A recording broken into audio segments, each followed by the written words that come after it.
Assalamualaikum warahmatullahi wabarakatuh. Perkenalkan, nama saya Faradila dengan NIM 24050766030 dari Program Studi Pendidikan Bahasa dan Sastra Indonesia.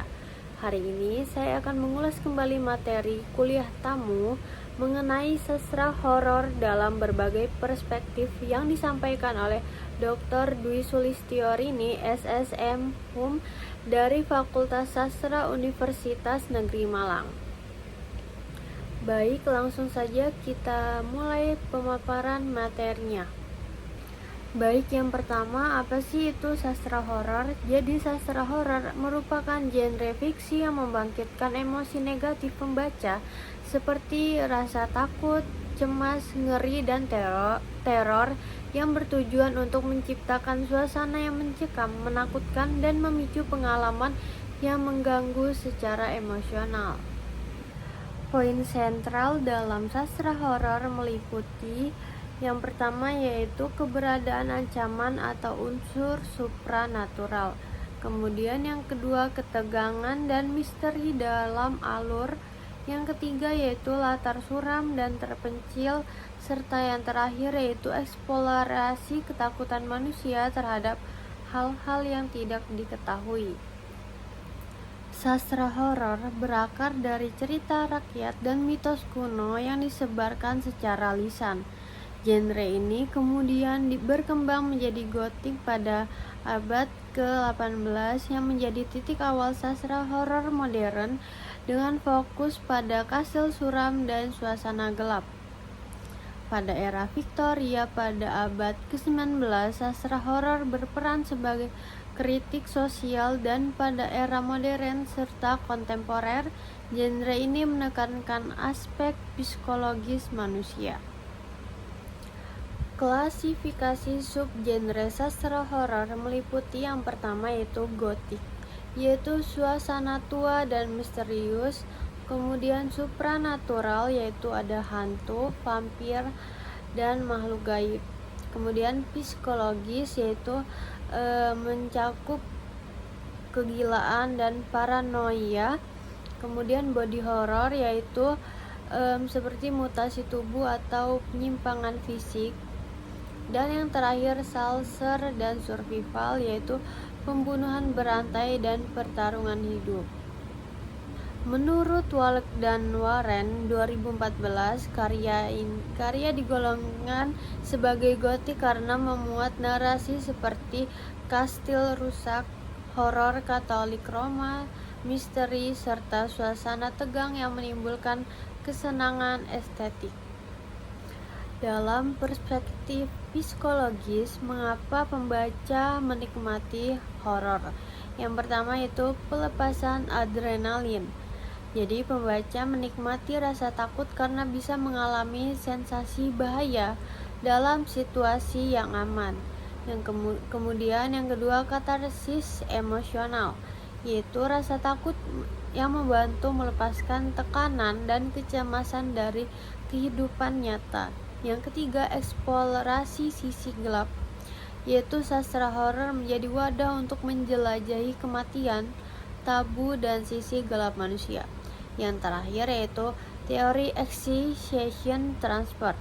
Ketakutan yang dirasakan secara fisiologis bisa berubah menjadi perasaan positif setelah ancaman berlalu.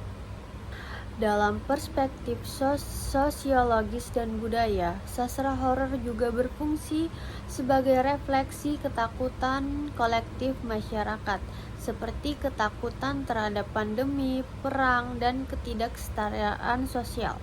Selain itu, sastra horor kerap digunakan sebagai kritik sosial terhadap institusi atau norma yang menindas.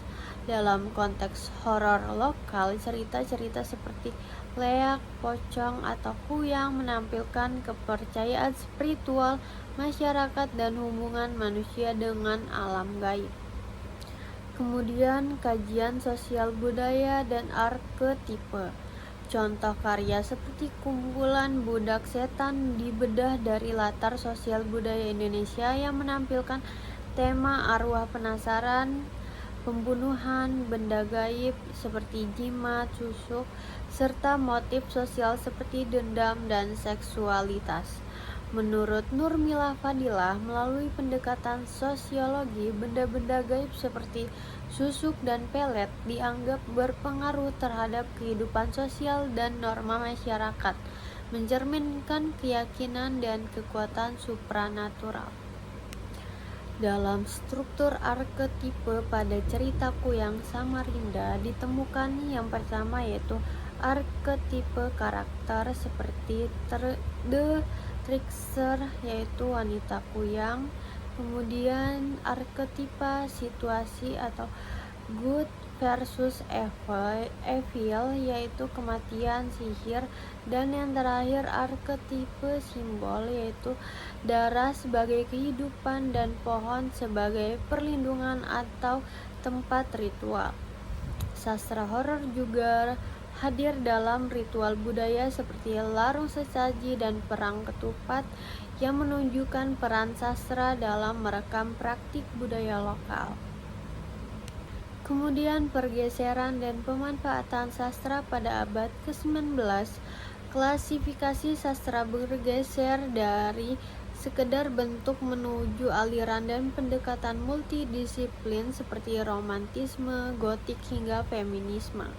Sastra horor menciptakan pengalaman estetik dan fisik yang terikat pada nilai-nilai lokalitas. Selain itu, sastra horor juga dimanfaatkan untuk literasi area konten, yakni digunakan dalam bidang seni, musik, bahkan matematika, guna meningkatkan efektivitas pembelajaran dan membentuk peserta didik yang lebih bijaksana.